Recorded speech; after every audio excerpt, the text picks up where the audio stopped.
nesse século, ele cegou a nação para não enxergar a luz do Evangelho. Meu Deus, porque o diabo não quer que as pessoas se libertem, Senhor, e a única forma dele se libertar, meu Pai, é conhecendo a palavra do Senhor, é conhecendo a verdade. Para eles conhecer, tem que entender. Então, meu Deus, que nessa noite, ó Pai, eu venha ministrar a Tua palavra de forma clara, simples, que o Teu povo vai entender, Senhor, para que eles possam ser libertos, para que eles possam ser curados, Senhor. Pai querido, ó Pai amado, que haja cura, libertação, cura interior, arrependimento, restauração e salvação, Senhor, através dessa palavra nessa noite. Eu quero paralisar agora, meu Deus, toda a estratégia do inimigo de distrair essa pessoa, de roubar esse momento da palavra. Seja repreendida agora e acampa esse lugar de anjo. E o Senhor, meu Deus, nos dá sabedoria, inspiração para poder ministrar a Tua palavra. Desde já, Senhor, eu te agradeço pela Tua palavra, porque a Tua palavra é alimento para a nossa alma. O Senhor disse que nem só de pão vive o homem, mas de toda a palavra que sai da boca de Deus. Eu te agradeço, Pai, por esse alimento espiritual, pois eu creio que vamos sair daqui com a nossa alma alimentada, a nossa fé, nossa vida espiritual para a glória do Senhor. Amém, gente? Amém. Vamos ler Êxodo 3, versículo 1. Diz assim, ó: E apacentava Moisés o rebanho de Jetro, seu sogro, sacerdote em Midian, e levou o rebanho atrás do deserto e veio ao monte de Deus, a Horebe.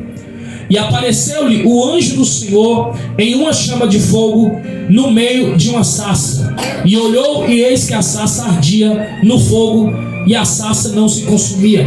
E Moisés disse: Agora me virarei para lá e verei esta grande visão, porque a sarça não se queima.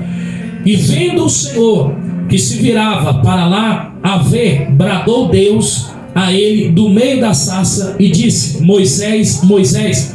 E ele disse: Eis-me aqui. E disse: Não te chegues para cá, tira os teus sapatos de teus pés, porque o lugar em que tu estás é terra santa. E disse mais: Eu sou o Deus de teu pai, o Deus de Abraão, o Deus de Isaque, o Deus de Jacó. E Moisés encobriu o seu rosto, porque temeu olhar para o Senhor. E disse o Senhor: Tenho visto atentamente a aflição do meu povo, que está no Egito, e tenho ouvido o seu clamor por causa dos seus exatores, porque conheci as suas dores. Portanto, desci para livrá-lo da mão dos egípcios e para fazê-lo subir aquela terra, a uma terra boa e larga, que uma terra que mana leite e mel, ao lugar do cananeu e do Eteu e do Amorreu e do Ferizeu e do Eveu e do Jebuseu. E agora eis que o clamor dos filhos de Israel chegou a mim, e também tenho visto a opressão com que os egípcios oprimem. Vem agora, pois, e eu te enviarei a Faraó, para que tires o meu povo, os filhos de Israel, do Egito. Amém? Só até aí. Amém. Glória a Deus. Irmãos, essa palavra é uma palavra rica.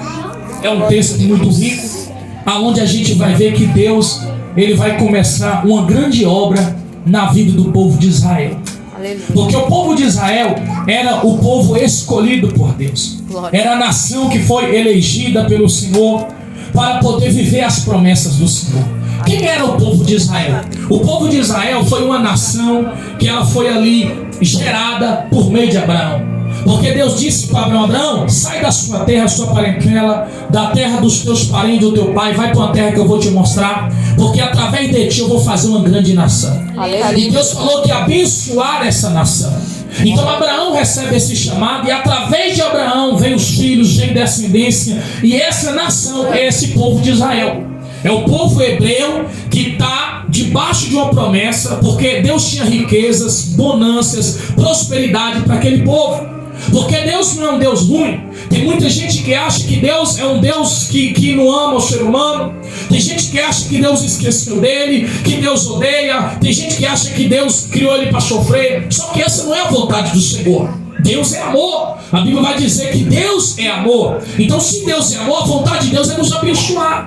A vontade de Deus é abrir as portas. A vontade de Deus é nos prosperar. Porque Jesus vai dizer no livro de João, capítulo 10, versículo 10: o ladrão, que é Satanás, ele veio para roubar, matar e destruir. Mas Jesus vai dizer: mas eu vim com um propósito de trazer vida e vida com abundância. Glória a Deus. Quando ele fala trazer vida e vida com abundância, ele fala de trazer a salvação, vida eterna e trazer a prosperidade na nossa vida. Glória a Deus. Então o povo de Israel, meus irmãos, eles estavam debaixo dessa rica promessa de prosperidade.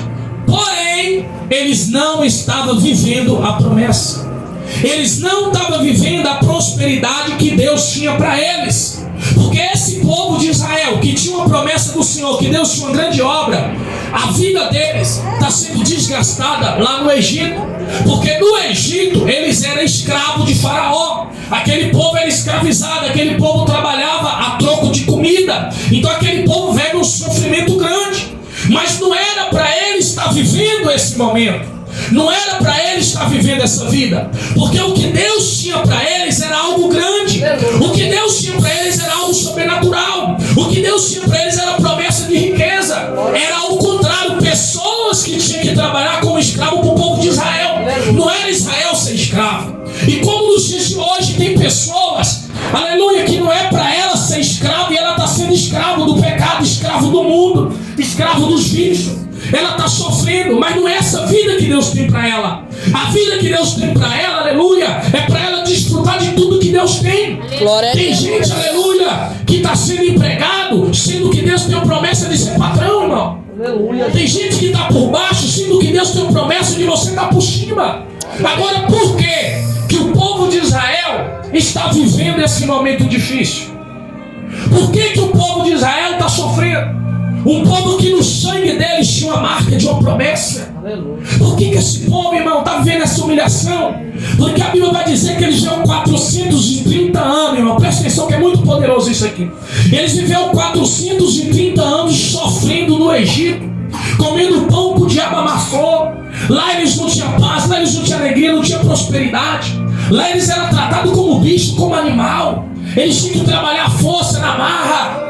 Porque o diabo, ele quer fazer isso na vida das pessoas. Ele quer escravizar a pessoa. Ele quer que a pessoa seja escravo dele. Ele quer que a pessoa venha apanhar. Quantas pessoas, meus irmãos, não está aí caído nas ruas, nos vícios, caído nas ruas aí, deitado, ali desprezado, apanhando, sofrendo, vivendo a vida de humilhação? Quantas pessoas não estão na prisão física, na cadeia, sofrendo, vivendo a vida de humilhação? Muitos. Por quê? Porque o diabo quer escravizar a pessoa. Só que essa pessoa que está nesse sofrimento, ela tem uma promessa de Deus. Glória a Deus, aleluia. Deus tem um projeto, Deus tem um plano, Deus tem um propósito na vida dessa pessoa. E Deus olha lá de cima do céu, do seu trono, para a terra e fala: essa não é a vida que eu queria que o meu filho vivesse. Aleluia. Essa não é a vida que eu queria que a minha filha vivesse. Não é essa humilhação que eu preparei para ela. Não é essa vida de... Não é essa vida de vício. Não é essa vida de destruição. Não é essa vida de... Não é essa vida que eu tenho. Aleluia, Jesus. Porque o que eu tenho é coisa boa. Jeremias capítulo 29, versículo 11, Deus vai dizer assim, ó: eu bem sei os pensamentos que penso de vós. Aleluia. Pensamento de bom, coisa boa, para dar o vosso respeito. O plano que eu tenho para vocês é coisa boa, não é essa vida que eu tenho para vocês. Então tem pessoa que está sofrendo e Deus está olhando para ela e Deus fala: não é isso que eu preparei para você. Não é isso que eu quero que você vive. Agora, presta atenção. Se não era a vontade de Deus o povo de Israel viver essa vida, por que é que ele está vivendo então? Aleluia. Por que é que ele está sofrendo? Pastor, então o senhor quer dizer que não é a vontade de Deus a pessoa ficar caído na rua, virar mendigo? Não é não, meu irmão. Deus não criou o ser humano para viver essa vida, não. Deus criou o ser humano para desfrutar das riquezas que ele tem, que ele é o dono do ouro e da prata. E se nós somos filhos de Deus, nós somos herdeiros. E se nós somos herdeiros, a herança do nosso pai é coisa grande. Glória a Deus. Agora, pastor, por que então que fulano está sofrendo se Deus não quer isso para ele? Meu Deus. Vou te explicar. O povo de Israel só está sofrendo nessa vida, não está vivendo o que Deus tem, porque eles deixaram de buscar o Senhor. Glória a Deus. Eles deixaram a presença de Deus de lado. Jesus. O período que Israel deixou a presença de Deus foi 430 anos, irmãos. Dentro desses 430 anos foi uma vida de sofrimento, foi uma vida de humilhação, vida de escravidão. E eu vou te fazer uma pergunta: tem quanto tempo que você está sofrendo? Tem quanto tempo que você está vivendo esse cenário que Deus não quer que você vive? Tem quanto tempo que você está passando essa luta que Deus não quer que você passe?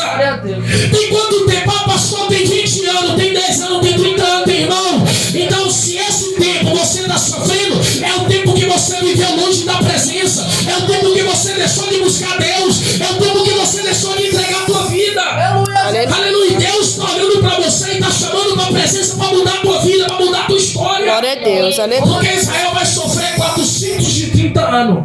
Porque dentro desse tempo, Israel deixa a presença de Deus de lado. Dentro desse tempo, ninguém orava mais, irmão.